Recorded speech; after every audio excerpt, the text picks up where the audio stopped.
There are many reasons people don't make money trading. Let's look at one of the more common ones. This is just a standard free retail platform that we train new traders on in my fund when they join. It's called MT4. What you can see here is the S&P 500. Each one of those bars is 15 minutes. Now, a common mistake is the shorter the time frame, the more money you will make because you will get more signals. That's not quite true, because the trends will be smaller and shorter. And so we found the optimal time frame, if you're looking to trade, is probably closer to 1 hour than 15 minutes. But let's just look at this 15-minute bar. You see the red arrow is where we had a signal to sell short. That didn't work out. The green arrow was to go long and worked out very well. And then we had a green which didn't work out, a red which didn't work out, and another green which may or may not work out.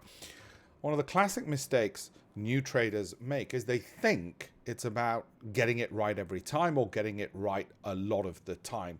What they don't understand, and this is a good example, and actually the date happens to be the 4th of July, but it doesn't matter when this is because it's for educational purposes.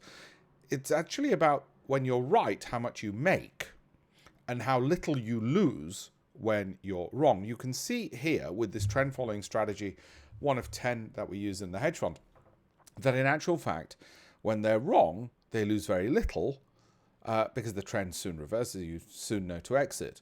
And when they're right, that trend continues. Actually, to add to their profits by adding to that position on an increased trend improves your results even more, and never adding to a loser ensures that you keep the odds of profits in your favor. Anyway, that's one of the more